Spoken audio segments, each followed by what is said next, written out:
शुभ सकाळ मित्रांनो, मी प्राजक्ता पुन्हा एकदा तुमचं स्वागत करते आपल्या यूट्यूब चॅनलवरती. तर आज मी कर्नाळा किल्ल्याचा ट्रेक करणार आहे. पनवेल ते कर्नाळा हे 12 किलोमीटरचं अंतर आहे. तर ऑटोवाले 100 रुपये घेतात. मग ऑटो करून किंवा तुम्ही तुमची व्हेकल असेल तर बेस्ट आहे. तुम्ही तिथून मग डायरेक्ट गाडीने येऊ शकता.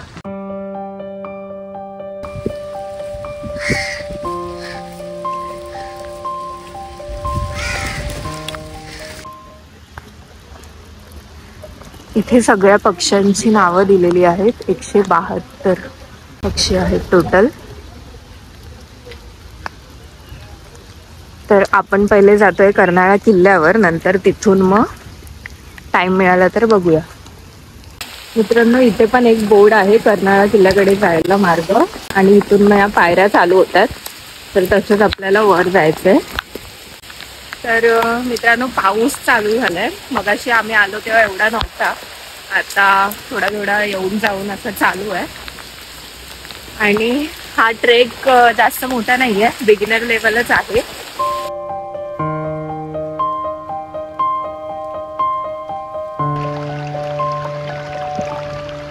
पाऊस काय थांबलाच नाही. लास्ट टाइम पण आम्ही कर्नाळ्याला येणार होतो, बट तेव्हा गेलो कलावंतीला, आणि आता आलोय तर तेव्हा एवढा पाऊस आहे. मित्रांनो, आपण इथून आलो आणि आता या साईडला जायचा जो मार्ग आहे तो बंद आहे. तिथे बोर्ड लावलेला आहे बट आपल्याला जायचं आहे या साईडला पायऱ्यांच्या मार्गाने.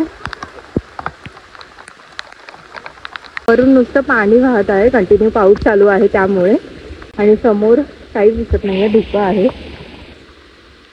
मित्रांनो, पाऊस जास्त पडल्यामुळे वरून पाणी वाहत आहे आणि इथे पूर्ण माती आहे, ती पण ओली झाली आणि त्याच्यात पाय ठेवला की ते दबते आहे. मित्रांनो, इथे आल्यावर आपल्याला बोर्ड दिसेल कर्नाळा किल्ला. पूर्ण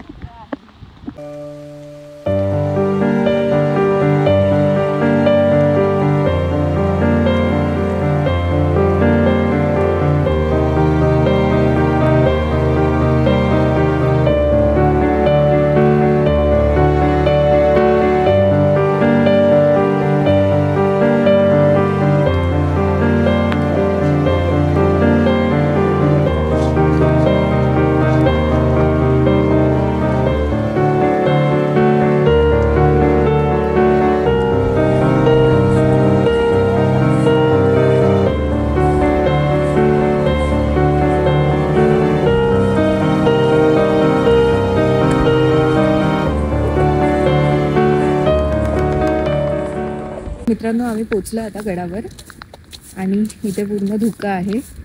आजूबाजूला काहीच दिसत नाही आहे, खालचं पण. आणि जो मेन सुळका आहे कर्नाळा किल्ल्याचा, तोही अजून दिसत नाही आहे धुक्यामुळे.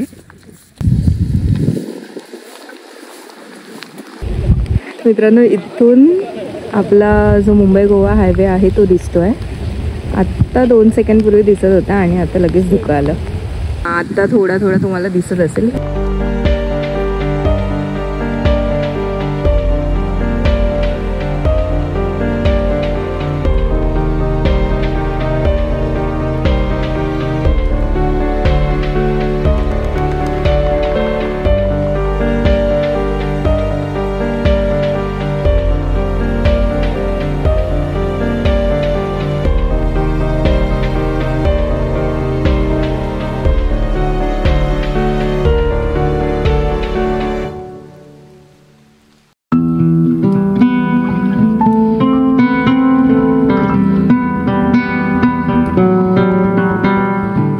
आपल्याला खालून जो सुळका दिसतो तिथे आता जायचं बाकी आहे, आणि तिकडे शिड्या आहेत. सो शिड्यांवरून आपण इझिली जाऊ शकतो. मित्रांनो, इथे एक मंदिर आहे, ते आहे करनाई देवीचं मंदिर.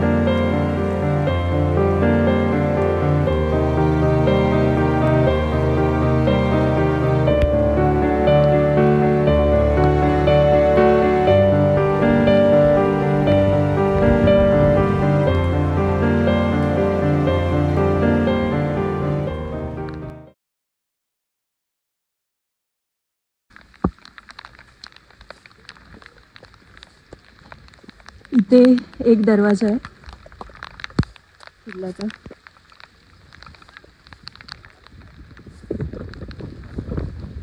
मित्रांनो, खालून आपल्याला जो सुळका दिसतो, जो की अंगठ्याच्या आकाराचा आपल्याला खालून दिसतो, तो हा आहे. आणि त्याची उंची सुमारे 120 ते 25 फूट इतकी आहे.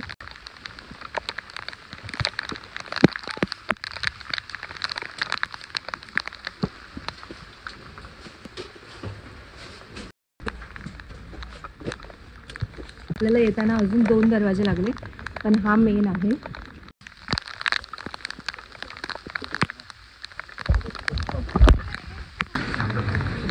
हा एक किल्ल्याचा बुरुज असावा. हा एक बुरुज आहे आणि तिकडे त्या साईडला एक बुरुज आहे.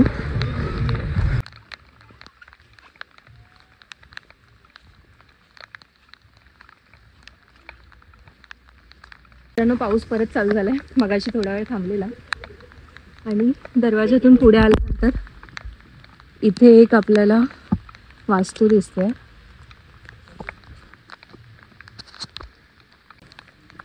ही एक वास्तू आहे आणि या साईडला एक आहे.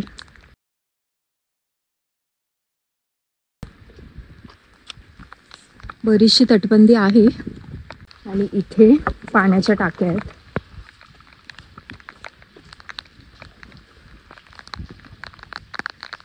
इथे एक आहे, तिथे एक आहे.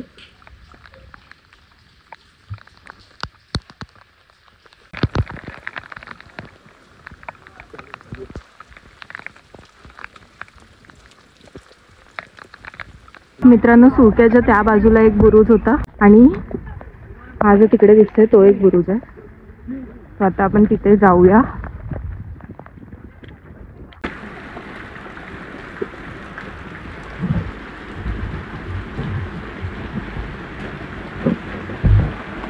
परत पाऊस आलाय, थोडा जास्त आहे आणि कर्नाळा किल्ल्याची उंची तशी तर 1440 फूट इतकी आहे. आणि मुंबई गोवा हायवेच्या बाजूलाच लागणारा असा हा किल्ला आहे आणि ह्याच्या आजूबाजूचा परिसर हा कर्नाळा अभयारण्य म्हणून ओळखला जातो. या किल्ल्याचा इतिहास बघायचा झाला तर हा किल्ला आधी गुजरात सल्तनतीकडे होता, नंतर तो पोर्तुगीज, मुघल आणि नंतर मग मुल्ला शिवाजी महाराजांनी 1670 या काळात घेतला. 1680 मध्ये शिवाजी महाराजांच्या मृत्यूनंतर हा किल्ला औरंगजेबाकडे गेला. तर या किल्ल्यावरचा हा जो सुळका आहे, जो आता दिसत नाही आहे, तो अत्यंत लक्षवेधी आहे. खालून आपल्याला तो अंगठ्याप्रमाणे दिसतो. त्याची उंची मगाशी मी सांगितल्याप्रमाणे 120 ते 25 फूट इतकी आहे. तिथे जाण्यासाठी काही मार्ग नाही आहे. तर त्याच्या आजूबाजूला जे 2 बुरुज आहेत तेच आपण एक्सप्लोअर करू शकतो आणि पाण्याच्या टाक्या आहेत या गडावर. आणि कर्नाळा किल्ल्यावरून दिसणारे जवळचे गड म्हणजे प्रबळगड, कलावंतीन दुर्ग, माथेरानचा डोंगर, माणिकगड, हे सगळे आपल्याला या किल्ल्यावरून दिसू शकतात. बट आता धुकं असल्यामुळे आपल्याला काही बघू नाही शकत आहे. इवन खालचा जो महामार्ग आहे मुंबई गोवा तोही दिसत नाही आहे. मगाशी थोडा कॅप्चर करण्याचा प्रयत्न केला पण आता पूर्ण धुकं आलं आहे परत.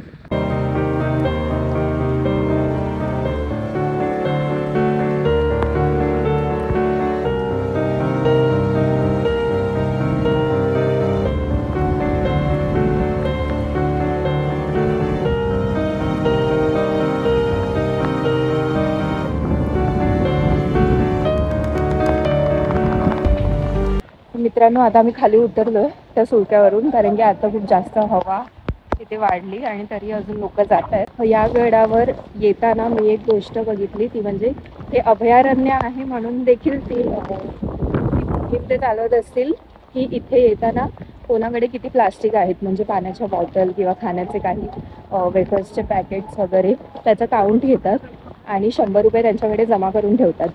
आणि नंतर मग आपण जेव्हा रिटर्न जातो खाली गड उतरून आल्यानंतर किंवा अभयारण्य बघून झाल्यानंतर, तर तेव्हाही त्याचा काउंट घेतला जातो की जेवढं तुम्ही वर नेलंय प्लास्टिक तेवढा आता तुम्ही रिटर्न आणलंय का. आणि जर तेवढा त्या काउंट तो मॅच झाला तर तुम्हाला तुमचे 100 रुपये परत मिळतात. तर ही एक चांगली गोष्ट आहे, कचरा होऊ नये यासाठी सुद्धा. आणि अशीच मग पर्यटकांना किंवा ट्रेकर्सना शिस्त लागेल की आपण अशा ठिकाणी कचरा नाही केला पाहिजे.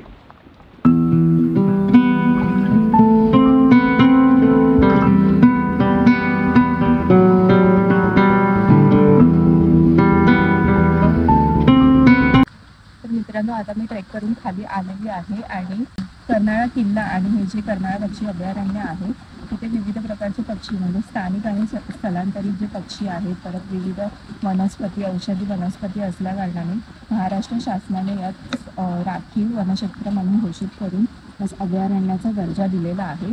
आता आम्ही अभयारण्य हे एक्सप्लोर नाही करत आहेत कारण की आता पाऊस पण आहे. व्हिडिओमध्ये कर्नाळा किल्ला एक्सप्लोर केला आहे, तर तो तुम्हाला कसा वाटला ते नक्की सांगा.